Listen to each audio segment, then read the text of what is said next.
Bienvenue dans ce cours intitulé Le Swahili, un médium international.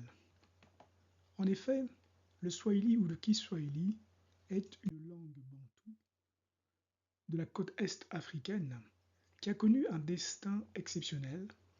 Partie d'un sabir côtier, né des échanges entre Africains, Arabes et Perses à partir du Moyen Âge, elle s'est graduellement transformée en langue véhiculaire, puis en langue nationale de plusieurs États et enfin en symbole panafricain de l'unité du continent. Ce cours se propose d'analyser le parcours socio-historique, linguistique, politique, littéraire et culturel du Swahili afin de comprendre comment cette langue, initialement locale, est devenue un médium international. Les objectifs pédagogiques sont les suivants.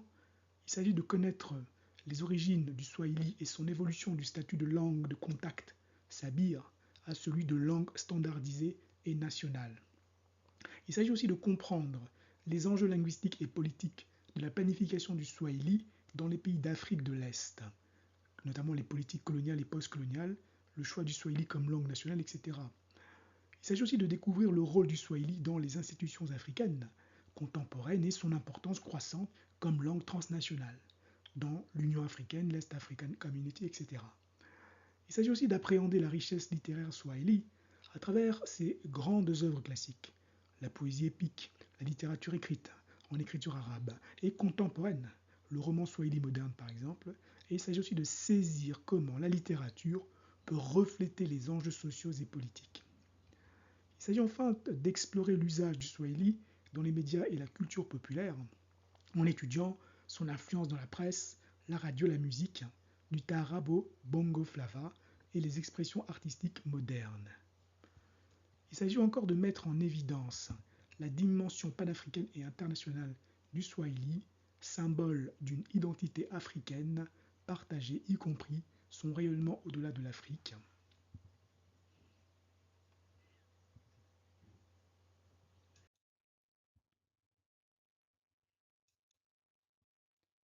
Le Swahili est lié au contact côtier, ainsi que il s'agit donc à partir de là de voir quelles sont ses origines et en tant que formation d'une lingua franca.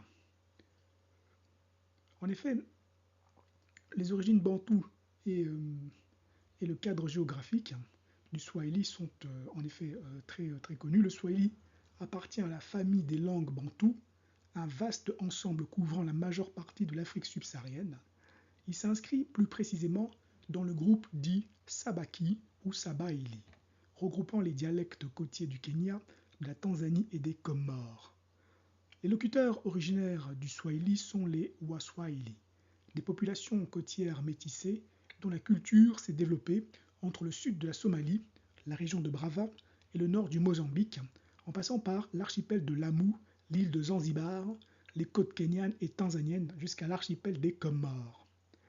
Le mot Swahili lui-même provient de l'arabe Swahili, pluriel de Sahil, côte, désignant à l'origine les habitants des côtes est africaines.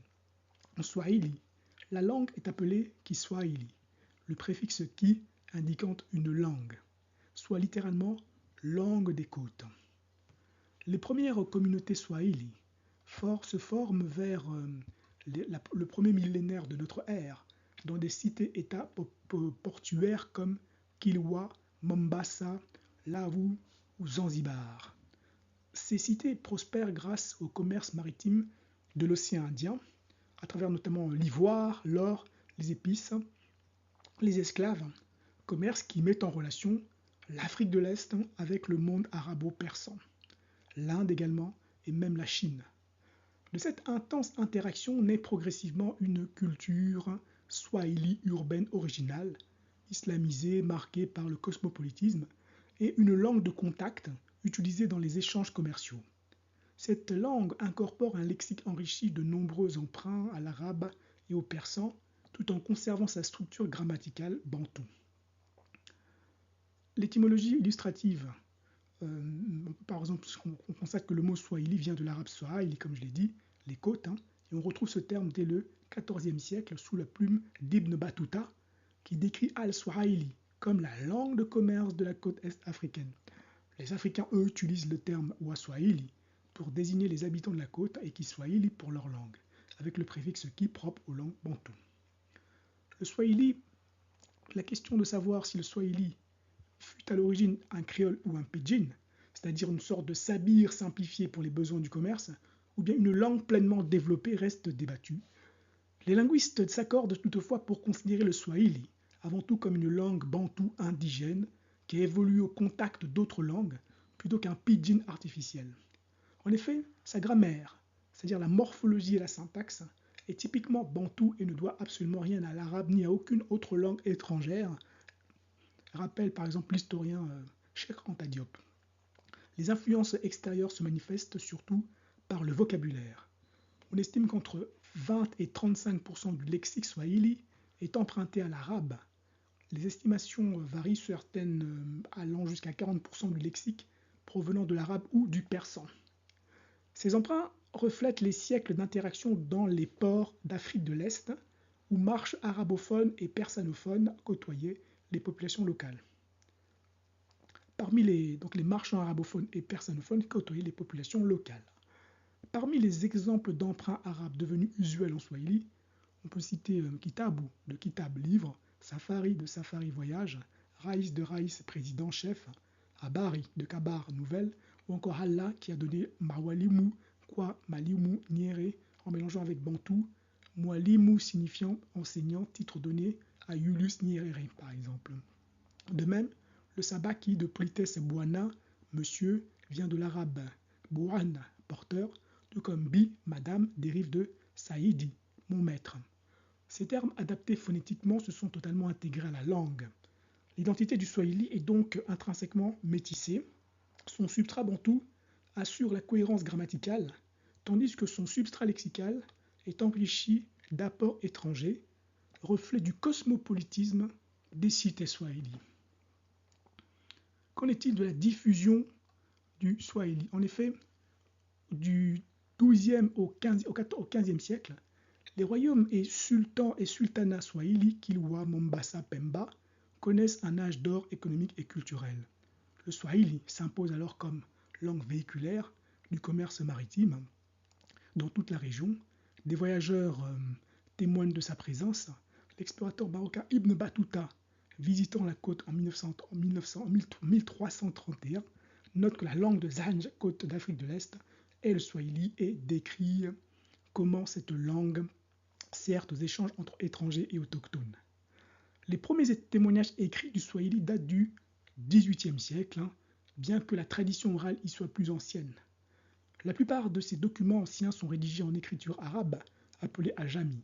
Par exemple, le Shuhud Shah Erkal, livre d'Héraclius, plus connu sous le nom d'Utendi, Watambuka, est un poème épique en Swahili composé en 1728 par Bwana Mwengo.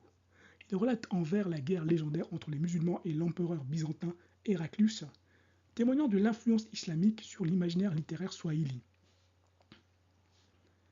Cette Utendi, épopée en vers, est l'une des premières œuvres écrites du patrimoine swahili.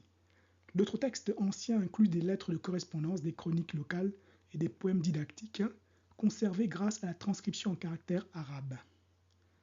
En parallèle, les Portugais, qui dominent la côte au XVIe et XVIIe siècle, et plus tard les Omanais, qui établissent le sultanat de Zanzibar au XIXe siècle, adoptent eux aussi le swahili comme langue d'échange avec la population locale. Le swahili devient aussi un sabir régional, compris de la Somalie jusqu'au Mozambique. Les mots swahili pénètrent même en Europe via les récits de voyage portugais dès le XVIe siècle.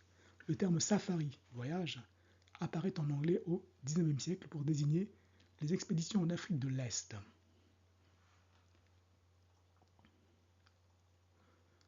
En effet, bien que né sur la côte, le swahili n'est pas resté cantonné au littéral.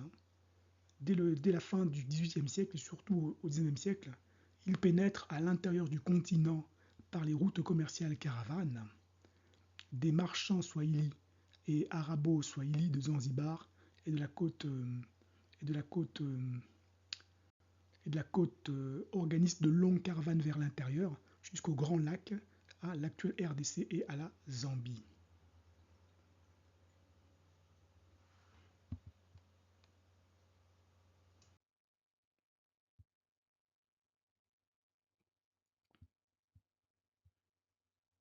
En effet, on peut aussi voir que dans ces caravanes, le swahili sert de langue commune entre porteurs, guides et commerçants de diverses communautés.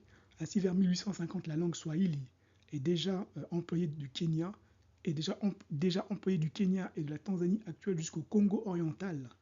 Un observateur de la fin du XIXe siècle remarque que le swahili s'étend désormais comme langue d'administration et de commerce de Zanzibar à l'intérieur du Congo. Ce rôle de lingua franca s'amplifie durant la période coloniale. Les Allemands maîtres de Tanganyika, ancienne Tanzanie continentale, et les Britanniques au Kenya ou en Ouganda constatent l'utilité du swahili pour communiquer avec les populations locales. L'explorateur britannique Henry Morton Stanley apprend ainsi le swahili pour traverser le bassin du Congo dans les années 1870. Le fameux dicton humoristique « Kiswahili was born in Zanzibar, grew up in Tanzania, fell sick in Kenya, died in Uganda, and was buried in Congo » illustre l'expansion géographique mais aussi la transformation du swahili au fil de son périple. S'il caricature une perte supposée de pureté en s'éloignant de la côte, ce dicton souligne surtout que la langue avait atteint l'Ouganda, voire l'est du Congo et le Sud-Soudan à la fin du XIXe siècle. En réalité, plusieurs variantes régionales du swahili émergent de cette expansion. Le swahili du Congo, qui s'appelle Kingwana, le swahili de Ouganda, etc. Ces différentes langues intérieures intègrent des influences des langues locales, le bantou, le nilotique ou autres, et développent parfois un vocabulaire simplifié. Les colonisateurs européens du XIXe siècle, habitués à l'idée d'une hiérarchie des langues, considéraient ces parlers comme un swahili corrompu ou pidginisé. Par exemple, le missionnaire Charles Sackle attribuait l'introduction du swahili au Congo aux caravanes du célèbre marchand Tipu Tip et voyait dans le swahili congolais un jargon de traite des esclaves. En réalité, comme l'a noté l'anthropologue Johannes Fabien, ces formes de swahili de l'intérieur sont surtout de fruits d'interactions prolongées entre populations locales et locuteurs swahili, dans un contexte de contact économique et culturel soutenu.